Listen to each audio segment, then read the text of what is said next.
Thank you, Rajalakshmi ji.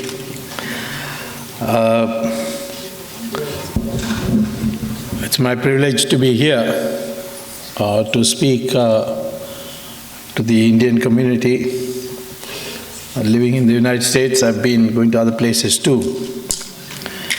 I recall that in 1976, I spent almost 7 months of the 20-month emergency in the United States, campaigning against the emergency. Jayaprakash Narayan felt that since there's censorship in India, there's very little I could do in India, but that I could campaign abroad, and through the use of the international media, particularly the Voice of America and the BBC, we would be able to reach our people through the radio. In those days, the radio was the main communication medium, not like today, we have internet and cell phones and so on. Well, I must say that the role played by the Indians in the United States, Canada and England was so effective that it made a major contribution to the lifting of the emergency and the return of democracy. At the time when I came here, most Indians said, "What can we do sitting here? The action is in India." But the Indian community is not a nuclear community. It has links with its relatives and families back in India, and through them, the dissemination of true information took place. When I first came here, the impression was that the emergency was doing a lot of good. The trains were running on time, the officers were coming to office on time, and only criminals and smugglers and thieves were in jail.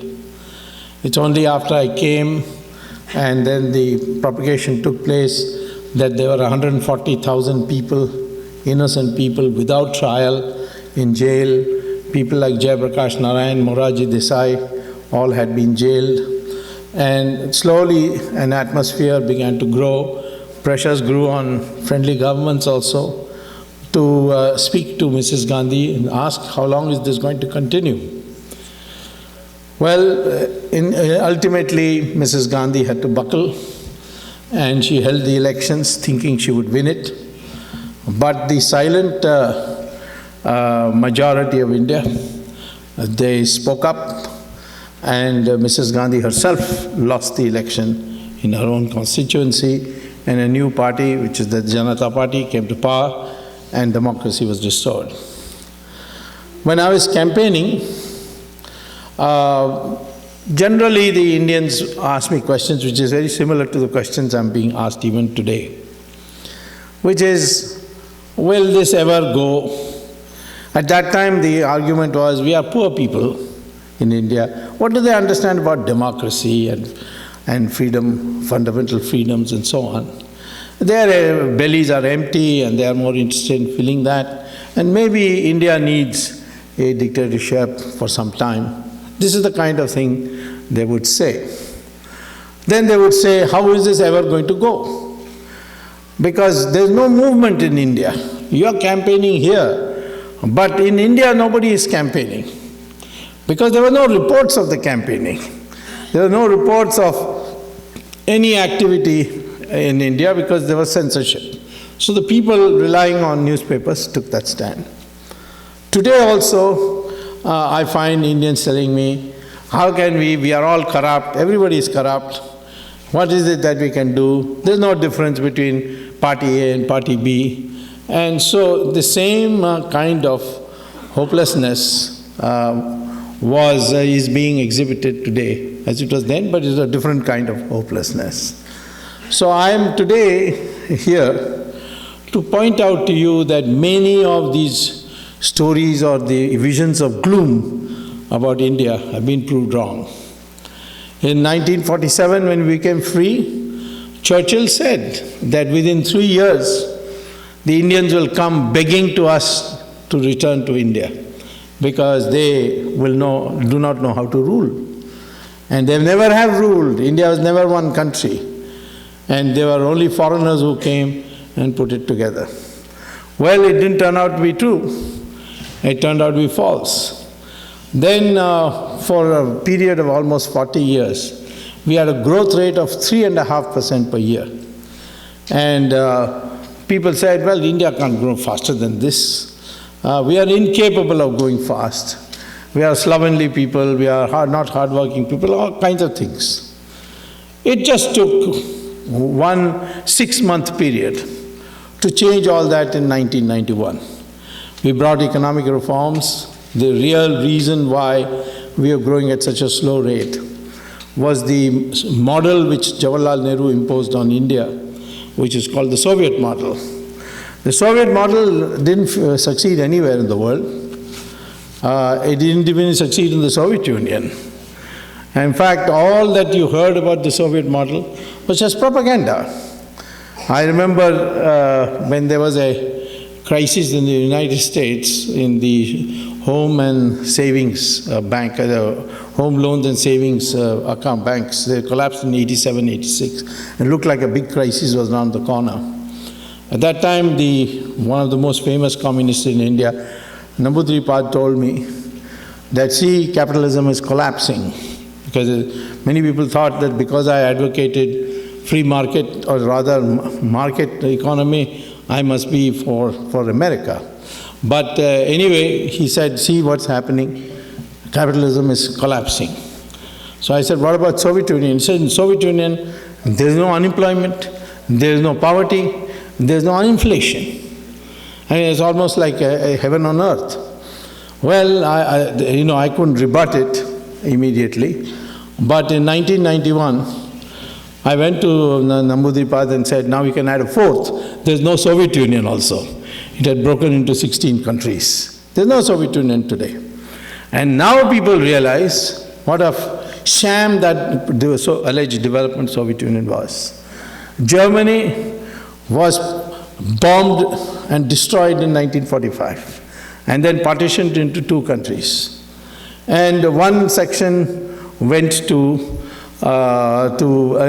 became West Germany. They adopted democracy, they adopted market economy. On the other side, East Germany adopted dictatorship and the Soviet model.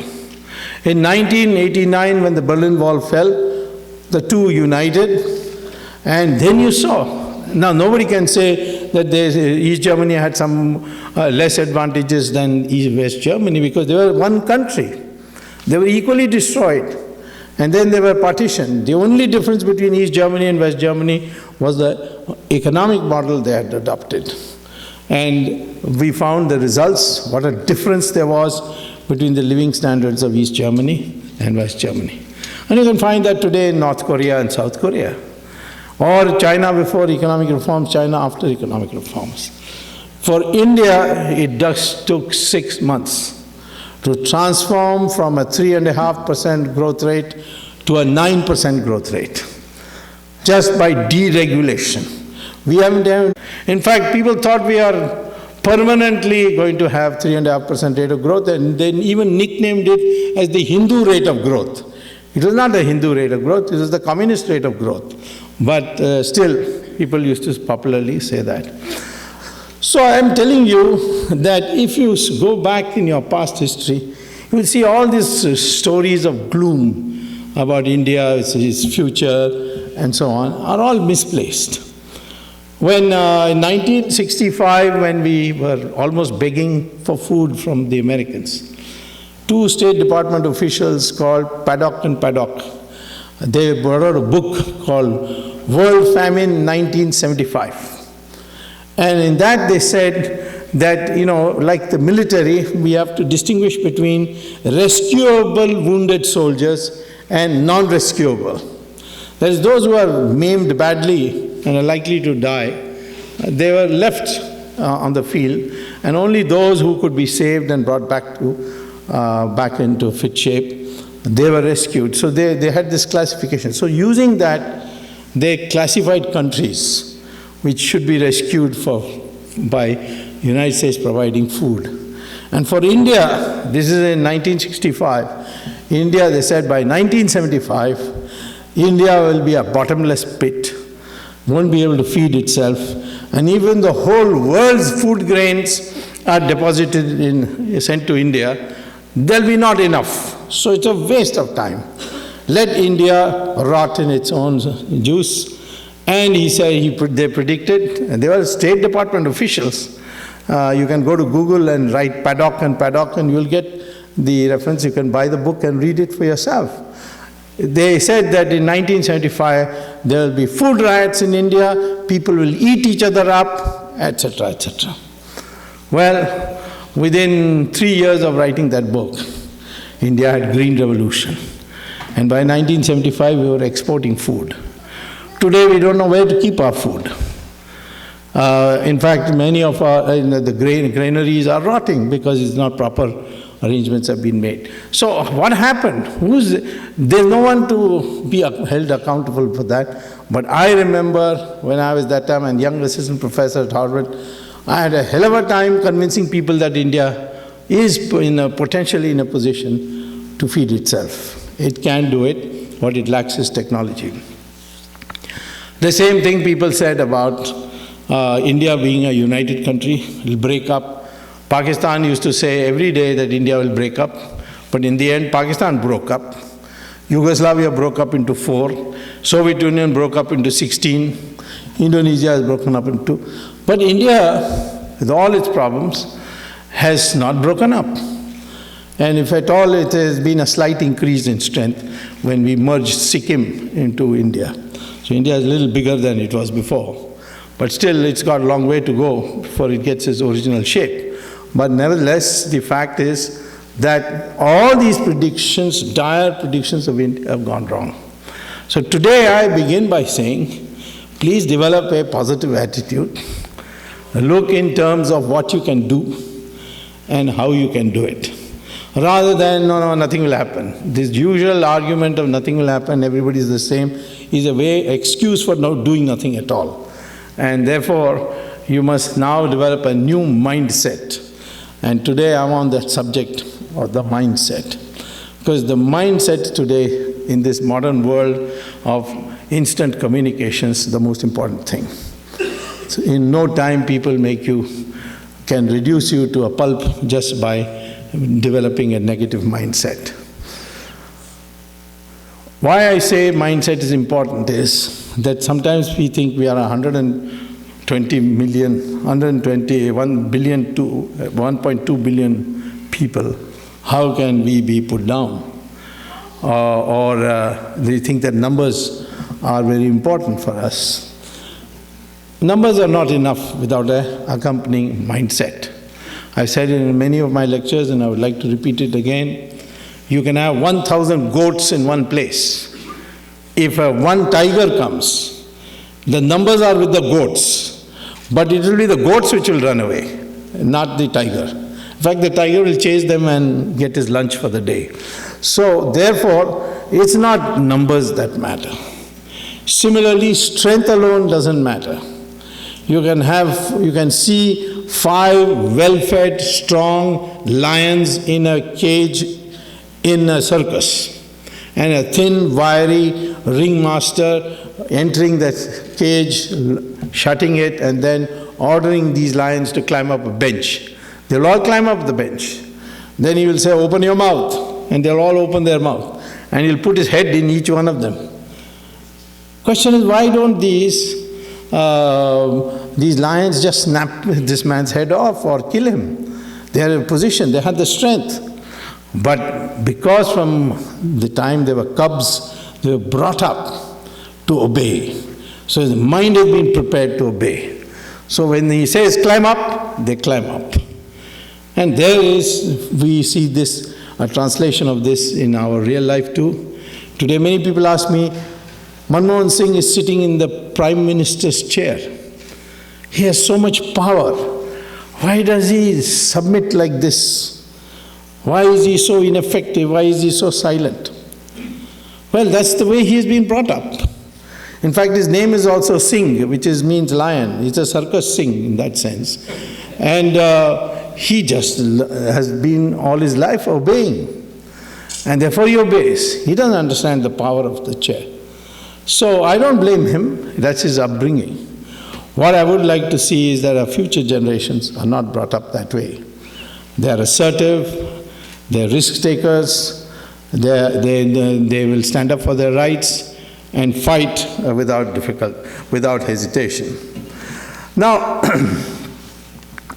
I would say that the first step for Hindus to develop unity, both in this country and in India, is to get rid of certain divisions which have become out of date. One of the most debilitating division is that of the caste or the Varna. Originally, when the Varna was designed, it had a purpose different from what it is being used today. There's nothing racial about the Varna, as when the Britishers tried to make out. In fact, they said that the Varna means color, and the color of Brahmin was white and the color of the Shudra was black. So they said this is, part of the racial thing. But then when you look at the color of the Kshatriya, it is saffron. Now we don't have saffron color in our face. And that of the Vaishya is green. So it was just a kind of a marking as a kind of a label. Furthermore, now the latest studies on DNA show that there's no racial difference between any Indian, right from Kanyakumari to Kashmir. Don't please go by this complexion argument, because complexion has got nothing to do with the race. Complexion is a pigmentation, the effect of the sun on the pigmentation of your skin, under your skin. And this has been proved by Michael Jackson, the singer, who went to a plastic surgeon and said, please remove my pigmentation. And then his color became like that of a European, as white as a European. Skin color has nothing to do with race. This is a wrong impression that has been created. What determines race is the DNA structure of your blood. Your DNA structure can also be ascertained by scrapes of your skin, samples of your hair, and so on. And that is published research, both in this country, in the University of Houston, in India, in the University of Mysore, and several other places, and in Cambridge, in the Cambridge Journal of Genetics. And what does it say? That the DNA of all Indians are the same. And that explodes the theory that we are two communities, Aryans and Dravidians. That India was once all Dravidian, then the Aryans came through the Khyber Pass, attacked the Dravidians and drove them to the south. It's total nonsense. There's no basis at all. In fact, the word Aryan doesn't exist in any of our literature or of our scriptures. Arya exists. Arya means a gentleman. In Tamil we say Ayya, and in North India it is Arya. And Arya has nothing to do with race. Similarly, Dravida has nothing to do with race. The first time ever the word Dravida was used was by Adi Shankara, when he went around the country in challenging other schools of thought, particularly the Buddhist school of thought, to a debate. And the Indian system was never convert people by the sword. You argue, you have a debate. If you lose the debate, you convert to his religion. And if he loses, he converts to your religion. So Shankara went on winning, and Buddhism went into reverse, into decline, and Hinduism returned. And there were some other schools like the Uttaramimsa school, for which the biggest spokesman was Mandana Mishra. And he was in Bihar. Adi Shankara went all the way there and challenged him to a debate. And in the debate, the first question Mandana Mishra asked him is, who are you?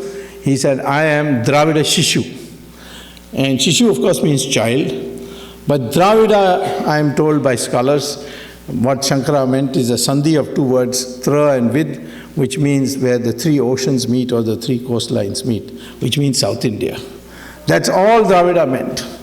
And this was extolled into, the British made it into a great nation and so on, and created a movement also called Dravida movement, which is today, after much splintering, is in the form of, in political power, in the form of DMK and ADMK. And this whole idea was to split India. That was the intention of the British. And that's how it came. And all kinds of crazy concepts were there. For years, Karunanidhi used to celebrate Ravan Leela, because North India was celebrating Ram Leela. So he said, no, Ravan is from Sri Lanka, he's our man. He's a Tamil. He was not a Tamil, but he said he's a Tamil. He's a Dravidian, because he's one of us. But actually the truth, if you examine, Ravan was not from Sri Lanka. He was actually born beyond the borders of Delhi in what is now called as Noida. That's where Ravan was born. And his wife Mandodari was born in Meerut. Karunanidhi didn't know this. Moreover, Karunanidhi didn't know that Ravan was a Brahmin. Very few people knew that he was a Brahmin. And he was a great Pandit of Samaveda. And after his birth and education, he went to Mansarovar. I, of course, had the privilege of going there for the first, as the first person after 35 years, after the Chinese had shut it down and closed it. And now every year thousands of people go because of the arrangement between India and China, Tibet being now considered as part of China. So I went as the first traveler to Mansarovar, and on the way to Mansarovar, I thought I had already reached Mansarovar and I saw a huge lake. And I said, have we reached Mansarovar? I asked my guides. And they said, no, this is not Mansarovar, this is Ravan Haranga. So I said, what do you mean by Ravan Haranga? They said, well, Haranga in Tibetan means sarovar or lake. But Ravan was somebody from India. We don't know anything much about him. So I said, okay, then before going to Mansarovar, let me have a bath here. They said, no, don't have a bath here. Because if you have a bath here, then you will get itches on your skin. So I said, what about drinking a sip of that water? He said, no, if you drink a sip of that water, then you will get terrible stomach aches. You may even die. So finally I took a bottle of that water. When I returned to India, I gave it to Karunanidhi and said, prove your loyalty to Ravan by drinking this water. Now, I'm saying that Ravan, after getting a boon from Lord Shiva, and Lord Shiva, you know, is always a soft touch, and that's why he's called Bholanath. And he gave him a powerful boon by which he could conquer anybody. And he came and he saw that in his distant relative, Kuber was ruling Sri Lanka. And he captured it and took over and declared it a mistake. That's how Ravan went there. But these people didn't know that. And for years this was being stated. Similarly, in Maharashtra, we had this Raj Thackeray movement, which said that all these UP walas are all non-Marathis. And they're snatching the jobs of Marathis.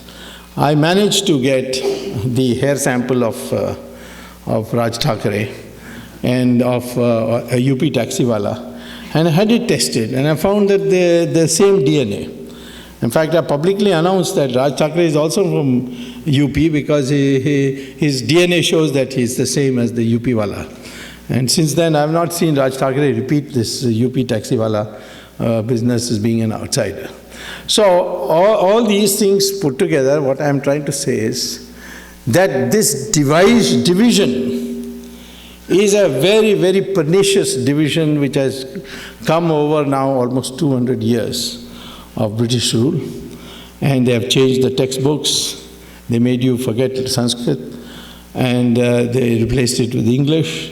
And through the English medium, they were able to transmit in language with effortless ease. And as a consequence, today we have this feeling of division, that we are not one people. Varna is by no means a division based on race. In fact, it is not even based on birth. If you go to the Gita, you can see that. Varna has nothing to do with birth.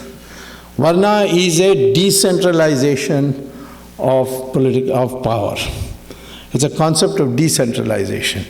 Because when two rishis, great rishis met, Bhrigu and Bhardwaj, they discussed this question, how to construct society which is stable. And they came to the conclusion or rather Bhrigu proposed that the only way that can be done is identify the sources of power, which he identified as 4. Knowledge, weapons, then wealth and land. And he said that these should be decentralized. And no person should have more than one of this. And that's how the concept came that those who pursue knowledge, they will not have weapons, they will not have wealth, they will not have land. And the concept of a poor Brahmin arose, but they also said that because of this sacrifice, the Brahmin would be the highest, the apex of the society. And to be a Brahmin, you had to follow this discipline. Otherwise, you can't be a Brahmin. And if you follow this discipline, doesn't matter where you were born, you would become a Brahmin or a rishi. So Vedavyasa, whose mother was a fisherwoman and who wrote the Mahabharata, he became a Maharishi. Now, how could he become a Maharishi if his mother was a fisherwoman? Similarly, Kalidas, he was a hunter. In fact, he used to cut wood, cut off the branches of trees. This was his work. And suddenly, because of circumstances, he suddenly rose to be a Maharishi and a great poet. Then Valmiki, who wrote the Ramayana, he was born in Dalit family. He was born in a family which was, declared as untouchable in that period. And children of untouchables are not untouchables. They were, Valmiki is an example of that. So Valmiki also became Maharishi. The Rishi of Rishis, the biggest Rishi we have had, is Vishwamitra. And Vishwamitra was born in a Kshatriya family. So therefore, this had nothing to do with birth. And it's a question of the karma that you do that determined your Varna. But unfortunately, over the years, it has got fossilized into birth. And today, I believe the time has come for us to give it up altogether, because it's meaningless. I met Brahmins who are businessmen. No, that's not a Brahmin. There's nothing wrong with being called a Vaishya, nothing wrong to be called a Kshatriya. But those persons still continue to call themselves saying, I'm a Brahmin. And that must go. I think this whole Varna system has become so out of date, fossilized, that there's no way to reform it. So we must, as a first step for unity of our country, we must give up this. It may take time, but we must give it up and start thinking of ourselves as Hindus. This is the first step that has to come. And if there's any inter-Varna marriage, there should be no opposition to it. Because in the end, ultimately, your idea is to have more Hindus in this world. The other aspect of this is, people sometimes ask me that if you talk about uniting Hindus, what about Muslims and Christians? There I say that again the Muslim and Christian DNA is the same. There's no difference between them and the Hindus. And that also there are research studies on that. So what you should require is that the Muslim should recognize that his ancestors were Hindus. And therefore, he voluntarily accepts that and he's proud of it. If he does that, then he becomes part of the family. Now, that's not an easy thing to do because the mullahs and the clerics, they don't want this to happen. In 1857, when the Muslims and the Hindus fought together, the British then, after achieving their victory, made it a policy to create a distance. It was called then the theory of distance. And they got a Delhi cleric from Jama Masjid to propagate this, that the Muslims are actually children of Gori and Ghazni and from Pathans and this and that. Well, unfortunately, now modern science has disproved it. So we must now start asking the Muslim that you accept this fact. Well, privately many do. Once Farooq Abdullah told me, I am very proud to tell you that my ancestors are Gaud Saraswat Brahmins.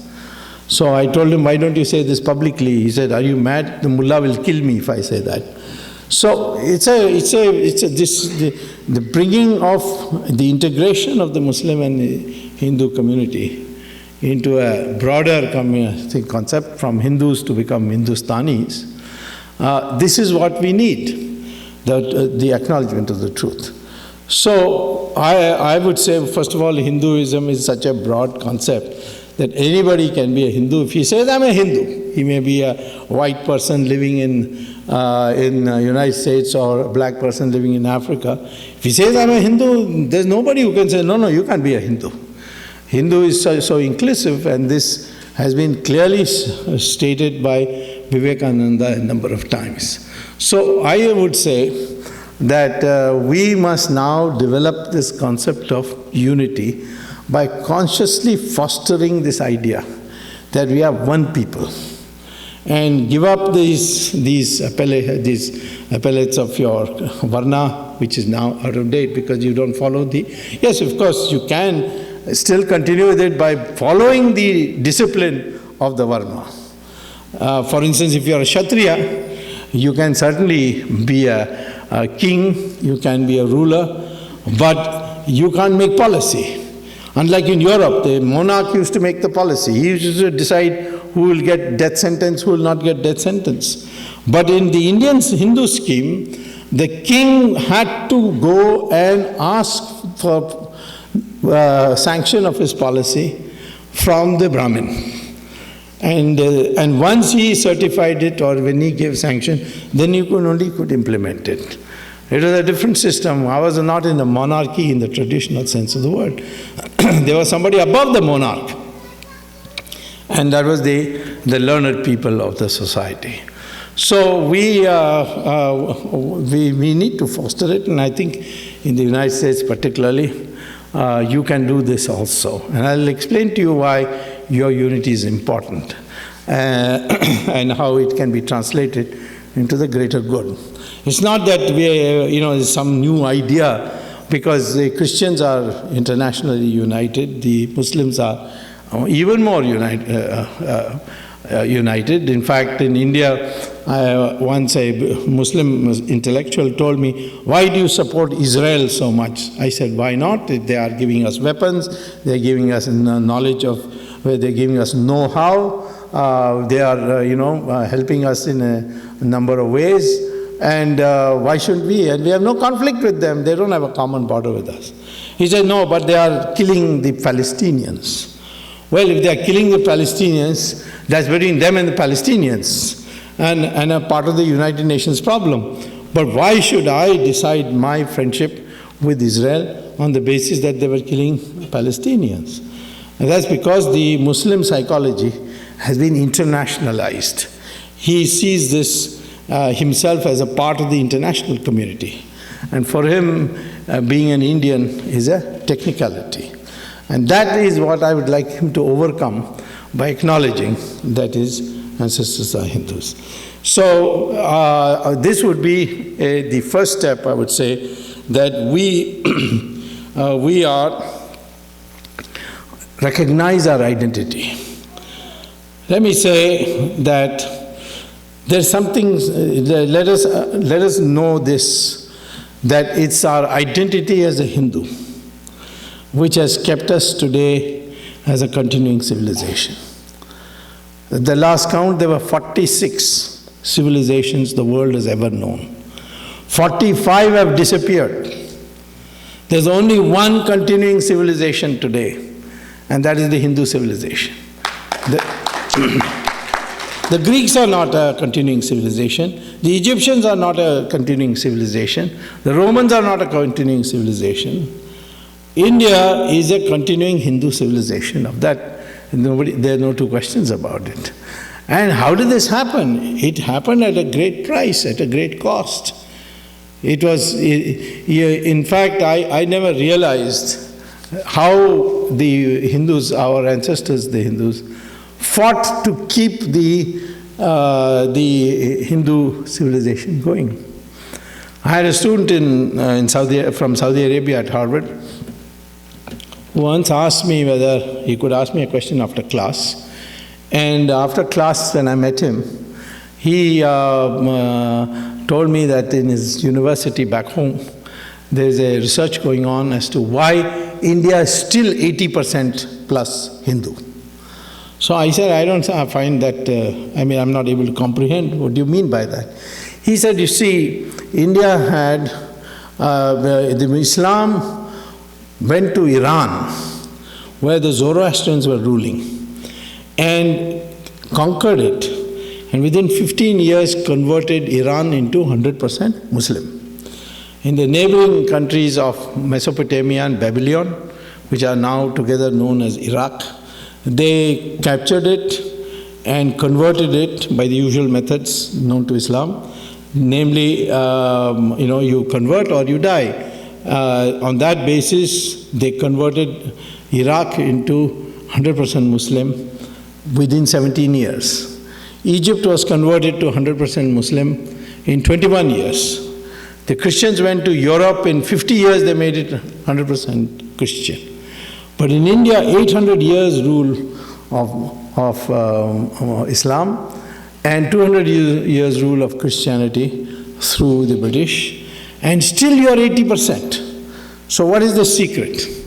Now, when I told him I'll need some time to think about this, because it's a new question for me, and I went back and thought and went through research, and I found that Indians, contrary to the popular impression, the Hindus kept on fighting right to the end. But it was sporadic in the sense it was not a national rebellion. And in any case, the Mughals were not national in that sense. They were also only a sectional part of India. And the fight was such that even if any king fighting the Mughals lost, the society still venerated him. And the best example is that of Rana Pratap. He lost everything and went and hid in a forest. And there he was surviving by taking grass and turning it into, drying it, and then making a paste of it, and then making a chapati of it. That's how he was surviving when his cousin from Jaipur, who had become a part of the entourage of Akbar, he came to see him and said, my brother, Akbar has sent me to you. He says that if you accept him as the Badshah of India, the Emperor of India, he will return everything to you, like he has done with me. I have accepted him and he has now returned Jaipur to me. So Rana Pratap said, no, I can't do that. I will not agree that Akbar is the Emperor of India. It's all by force and something that I will not accede to. So Jaipur Raja Mansingh said, what are you going to do all your life? You're going to be eating this chapati made out of grass? What will you get out of it? He said, what I'll get out of it is this, that future generation of women will name their sons after me, but on your name they'll spit. That's enough for me. That's what he said. And you find all over India, we don't distinguish very much in whom we hero worship between losers and winners, provided they have exhibited courage. For example, Rani Jhansi, she also lost, but she is venerated. Subhash Chandra Bose lost, he's venerated. In Tamil Nadu, Katta Bomman is there. He was hanged in the middle of Tirunelveli streets by the British. He is venerated. In Karnataka, Rani Chennamma. So, I mean, you'll find people struggle. Some succeeded. For example, the Vijayanagaram Empire lasted 300 years and covered more territory than the Mughals. But our history books don't reflect that. It will be only one small paragraph that in South India there was a Vijayanagara Empire. Now, but on the other hand, from Akbar to Aurangzeb is only 150 years. And there's one chapter for each Mughal emperor. And that's how the history has been distorted.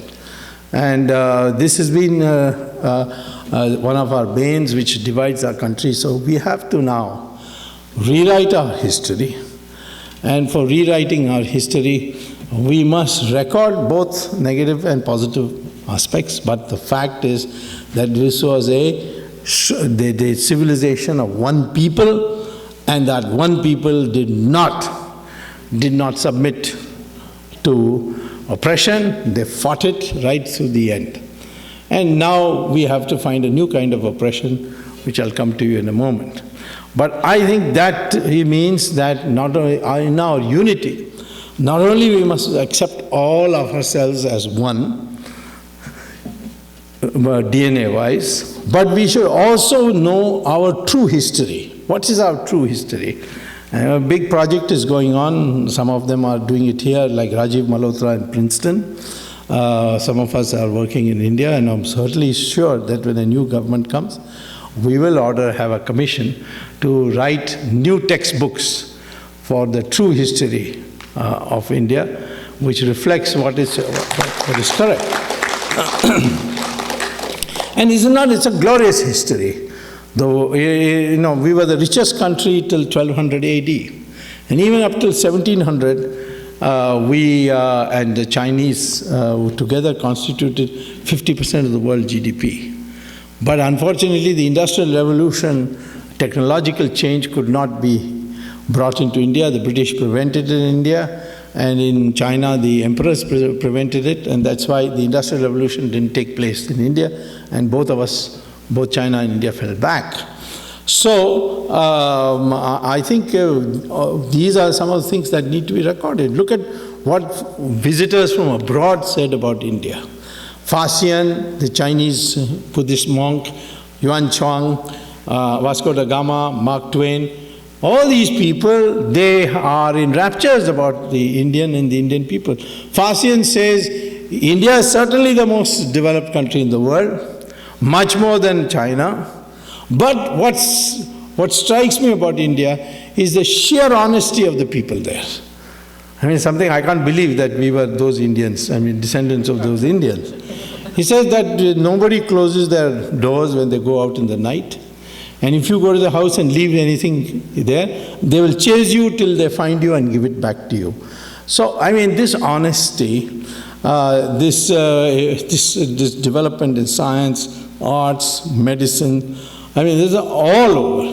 And in fact, we are so developed and the rest of the world was so behind that I very often mention in my lectures what I see at Harvard University. There's in the suburb of Cambridge, Massachusetts, is an area called Belmont, where there's a huge lake, and that lake is called Belmont, Fresh Pond Lake.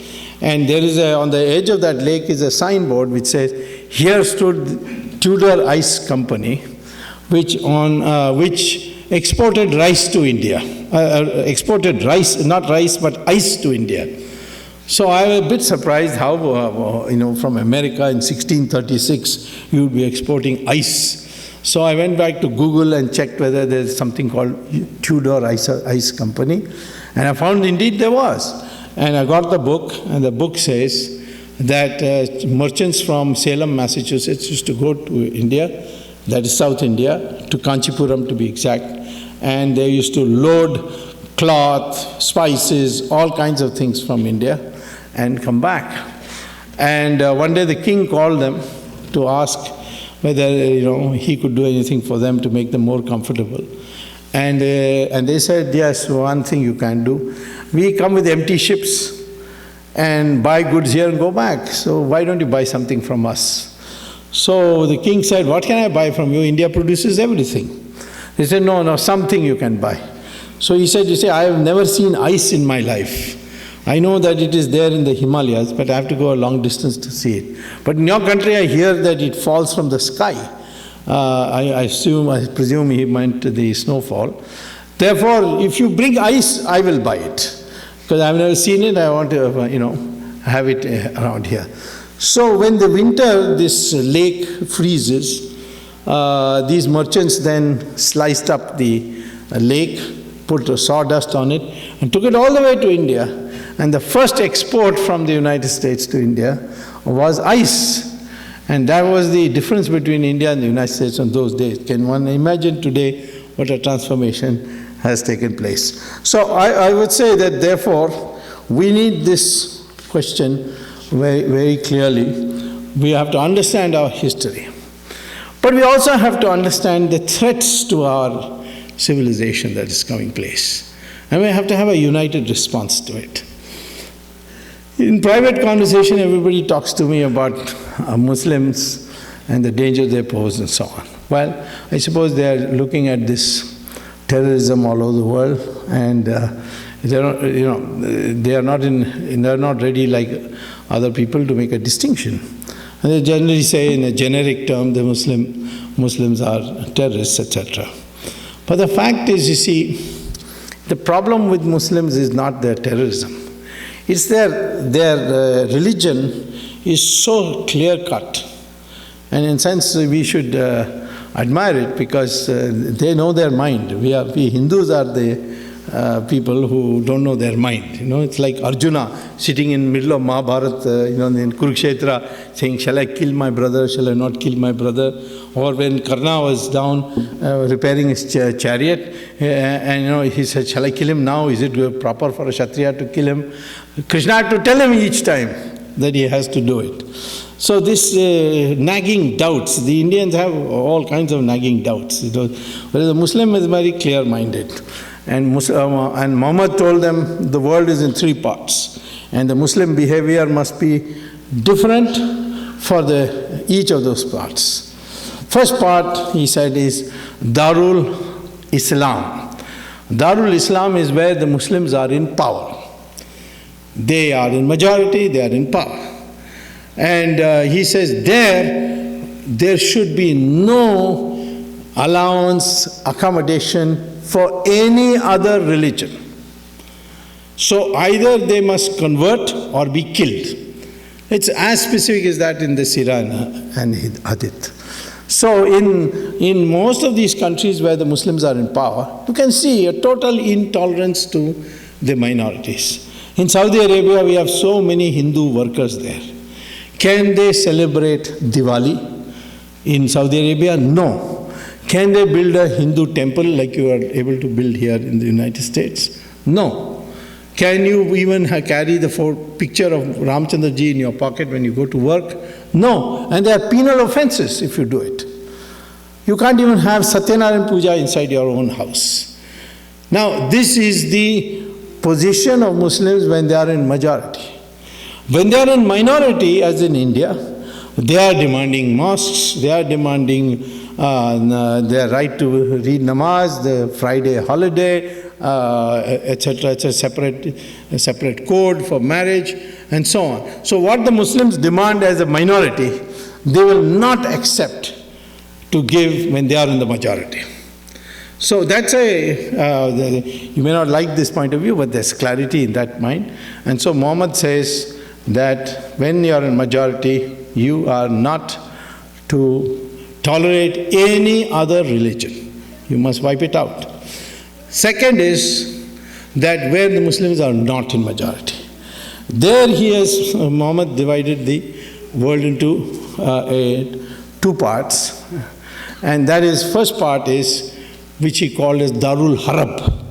Darul Harab is where the Muslims are in a sizable minority and the majority is divided. The majority is confused. like we are today, like we Hindus are today. There, Muhammad says that the job of the Muslims is to go on demanding more and more concessions by acting collectively and ultimately reach a point where they are able to transform that the society into a Darul Islam, from Darul Harab to Darul Islam. So when you look at the laboratory experimentation of this, selecting, looking for evidence, you see this very clearly. Take Kashmir. Kashmir is, the valley at least is a majority Muslim area. See what has happened to the minorities there. 500,000 Kashmiri Pandits have been driven out. All the temples have been destroyed to the extent that they can, where it's not protected by central police.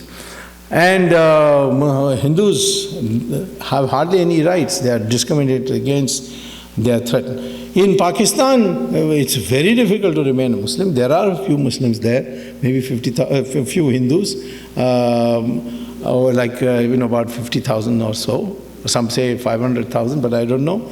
But those who come from there tell horrible stories of what happens to them. In Bangladesh, in 1947, there were 32% of the population were Hindus. Today, it's only 7%. Nobody talks about it. You see, they talk about Gujarat every day, but they will not talk about what's happening in Bangladesh. And it's not only states and countries. Even districts, you will see this. If you go to, say, Mau in Uttar Pradesh, you can see it. Even why you go to Kerala, in Malappuram, the Hindus are living there in utter fear. And they invited me recently to address a meeting, and I did go. And there I found that even though there's no such provision for such a law, and it's illegal to advocate it, Muslims have laid down a rule there that if any Hindu wants to sell a property in Malappuram, he has to sell it to another Muslim.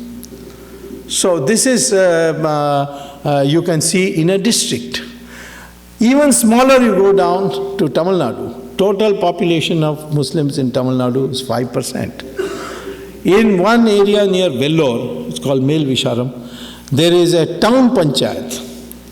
In the town panchayat, there are 75% Muslim. And the local bodies election, they come to power in the administration of that town panchayat. And they will not give any amenities of the town panchayat to these Hindu areas until they agree to convert. So they make it a condition. You convert, we'll give it to you. Otherwise, we'll not give you. I went there and I saw myself what was happening. So I went to the court and got a court order. And now, of course, the matter is rectified. But I can't do this on a micro basis. I did it as an example, but this is what's happening. This is the mindset of the Muslim. And finally, Muhammad says, if you are in a minority and the majority is united, then Muhammad says, surrender and don't argue with the minority.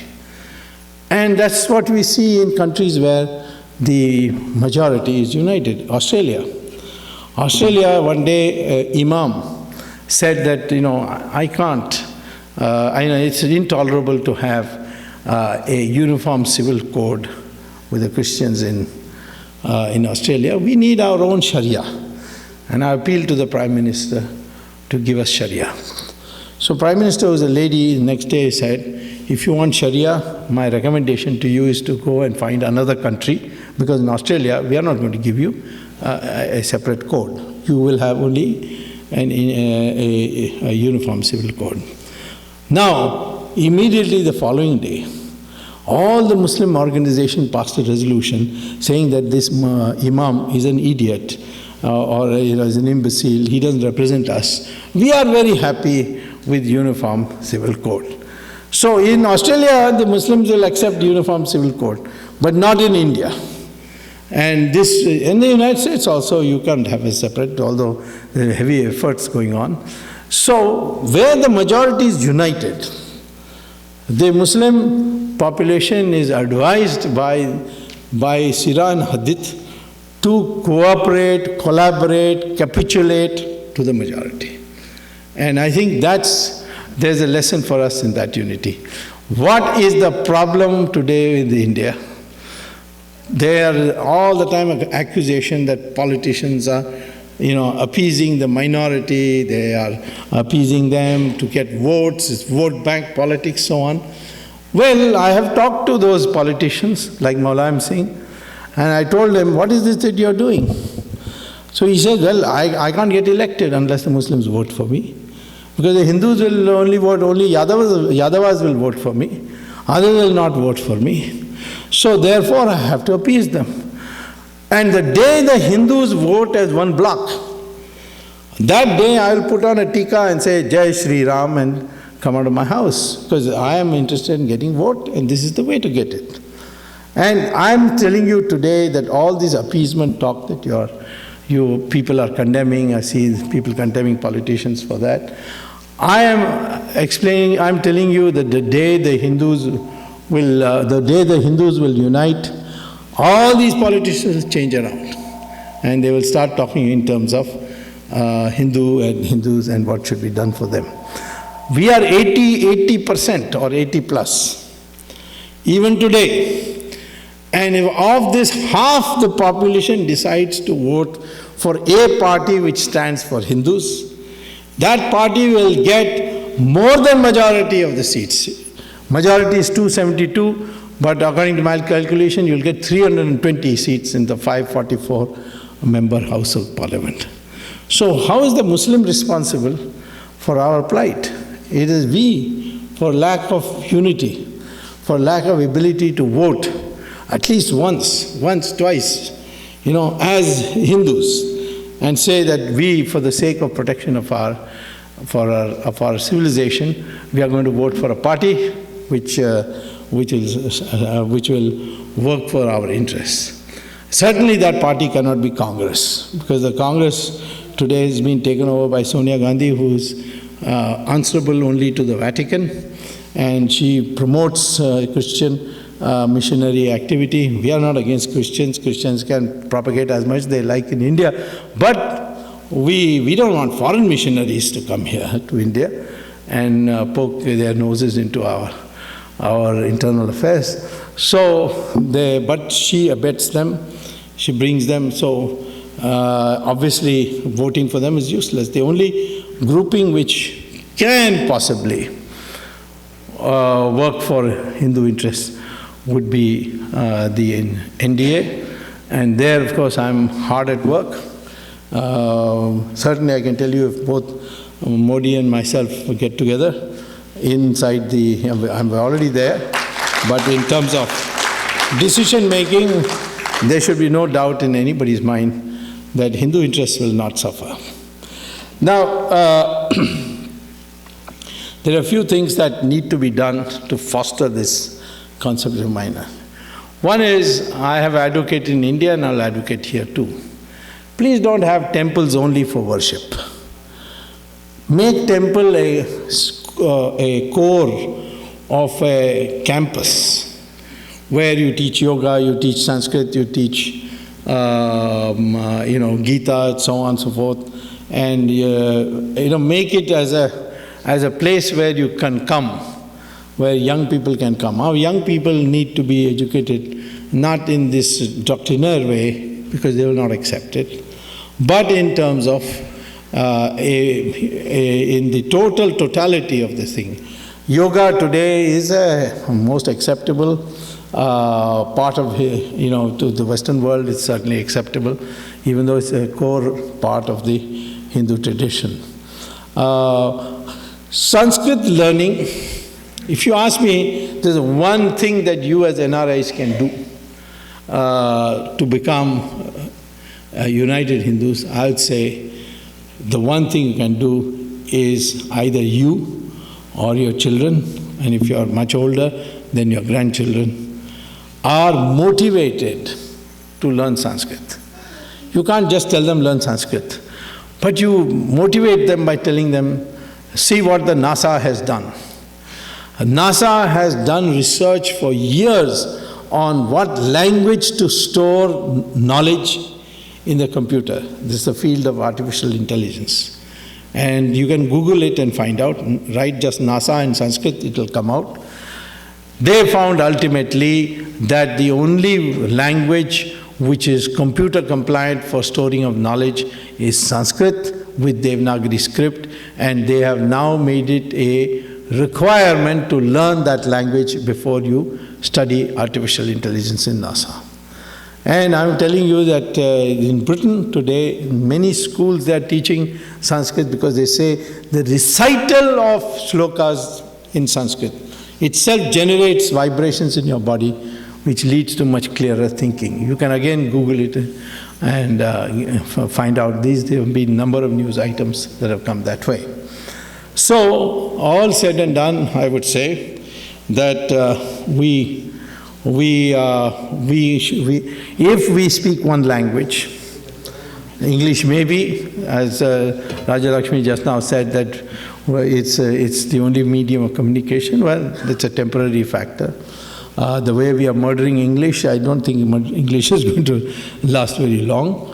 But I think Sanskrit will ultimately, once again, become the medium of communications, because every Indian language has Sanskrit vocabulary. Malayalam has 90% Sanskrit. Tamil has 40% Sanskrit. Kannada has 60% Sanskrit. So all languages have Sanskrit words. And even the worst opponent of Sanskrit and Hindu culture and so on, like Karunanidhi, he has not changed his name. It's Karuna and Nidhi. They are both Sanskrit words. I've asked him many times, why don't he change it? But he keeps, and his children and grandchildren, they also have Sanskrit names. Aditya and things like that. So, well, Stalin is not even a English name, it's a Russian name. He named it, he told me when Stalin was at the height of his power. And I think it's appropriate that he should be called Stalin. I don't want him to be called Aditya. So anyway, I would say that, this is a uniting factor, and you here you're not required to learn in great detail. You'll be able to speak your mother tongue is one thing. But the language which you will find in the future, which is going to be the language of the future, is going to be Sanskrit. And this is one commitment you can have. Ask these temples and so on to have Sanskrit teachers. And nowadays, I've seen these tape recordings and videos and so on. They make it very easy to learn Sanskrit. And once you start having Sanskrit lunch tables and so on, it will grow. And then you motivate your children by connecting it to the computer and the other aspects. One last thing I would like to say, that all this is worth doing only if you make a commitment to defend it, this tradition. And that is the question that we have to ask ourselves. In 1999, when the Indian Airlines aeroplane was hijacked to Kandahar, large numbers of people came on the street to demonstrate, release, agree to any condition, but bring our passengers back, bring our family members back safely. Now, that's not a way that you should have. Of course, I had urged that time the government because the hijackers really wanted the release of one person, and namely Muhammad Azhar. He's a cleric, and now he runs Jaish-e-Mohammed. I think we saved 159 passengers of Indian Airlines, but he has killed 3,000 Indians since then. I had suggested that the only way to do it is to say that if you don't release the plane, we'll kill him, we'll execute him. And I was sure, knowing that yes, this would what they would do. They would release the plane. They couldn't afford him to be executed. I myself was a minister in 1991 when one of the Kashmir National Conference leaders, and now part of the Congress, called Saifuddin Soz, his daughter was kidnapped. And the terrorists wanted 3 of their colleagues in jail to be released.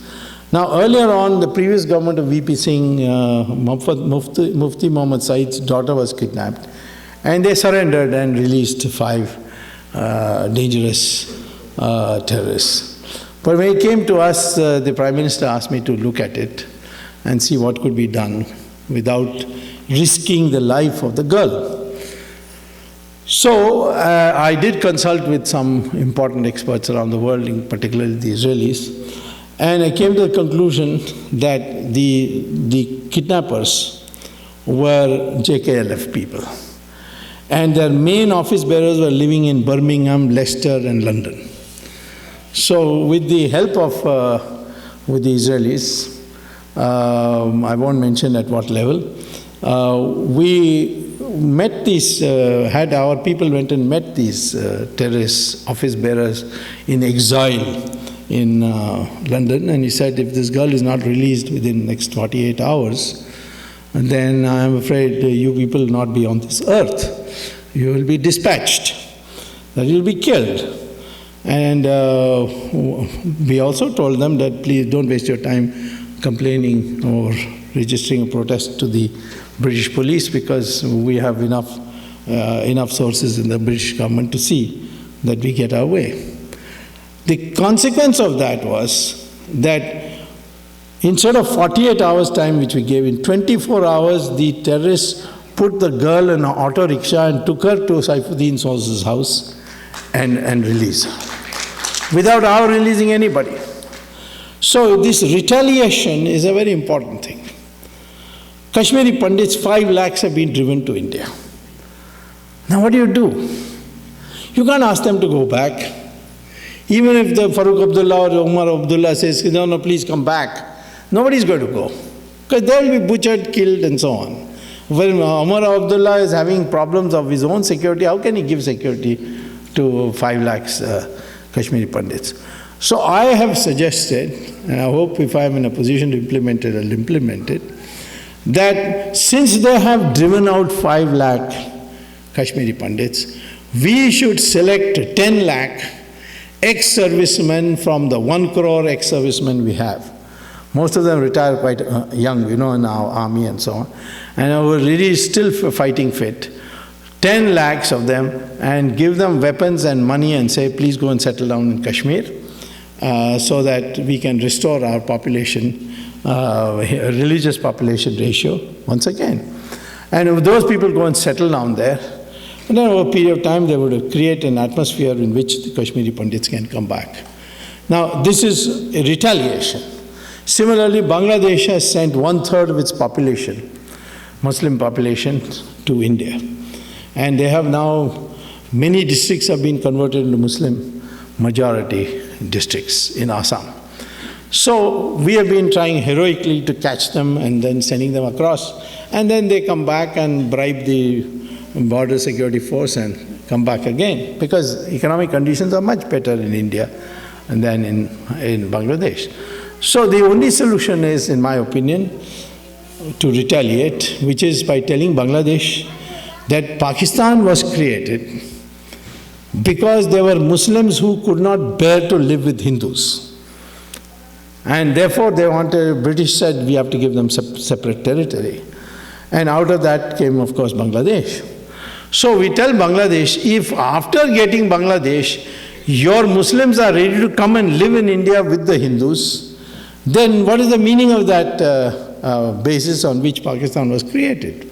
So if 1/3 of your population has come to India, then you must give us 1/3 of your population, of your country, 1/3 of your area to us. And if they don't, we should take it. If you look at the Bangladesh map and draw a line between Khulna and Sylhet, and all the portion above it is 1/3. Now these are some of the retaliatory steps which will create a good impression that you are ready to fight for your fundamental rights, for your rights, your security, and so on. If you don't retaliate, what is the use of being Sanskrit, adept in Sanskrit or becoming united? It's not enough. We must have that sting power, the retaliatory power, and these have to be developed. And there are ways to do it. I've given you some very stark ways of doing it, but there are more sophisticated ways of doing it. So, most of you here can assist us in this process in India by not being away from the political process of the United States. Now, of course, I'm happy to see, compared to when I first came to this country, a lot of Indians have got into the political process, but many more need to do. I've seen some of these organizations like the HAF working closely with Congress. Then there are some groups in Chicago which work with the Republican Party. So I think that in the process to fight for the rights of Hindus around the world, religious freedom is something for which the Americans have created a commission. So through that, you should be able to fight for the rights of the Hindus by entering the process. So the community, everybody need not enter, but you can encourage people, youngsters who want to deal with the work as understudies of the congressmen, or want to form NGOs. So the community should encourage such people, and in this process we will also be benefited, because your voice in the Congress, your voice in the government, your voice in the media will go a long way to help the Hindus to recover their self-respect, which is being under erosion for a long time. And that erosion has taken place not because of other people's ability to do it, but it's more because of our passivity, our readiness to take things lying down that is responsible. That mindset change has to take place, and that can be only done by a vigorous, what I call as the Virat Hindutva. People get frightened by the word Hindutva. Hindutva means only Hindu-ness. And what is Hindu-ness? Hindu-ness is the way we are different from others. We respect our elders. Do they respect elders in this country? I doubt it. Or very minimally. Some people may, but not generally. We have a totally different relationship between our family. If somebody suffers in our family, if a mother and father wants to come and live with us, we welcome it. But in this country, it's a nuclear family. It's something which so there are many aspects of our cultural system which we call as Hindu-ness. And that Virat means, of course, well, for lack of a better word, I'll say aggressive. Virat means the power to retaliate. And we must imbibe in ourselves a Virat Hindutva. I'll say this, that when I meet Americans in the ashram of Sri Ravi Shankar, or Swami Dayanand Saraswati, or Baba Ramdev, and I find them all very, very well-to-do in the United States of America. I ask them, why are you come? And they say, we are come to seek happiness. Now, why is it that they want to seek happiness here?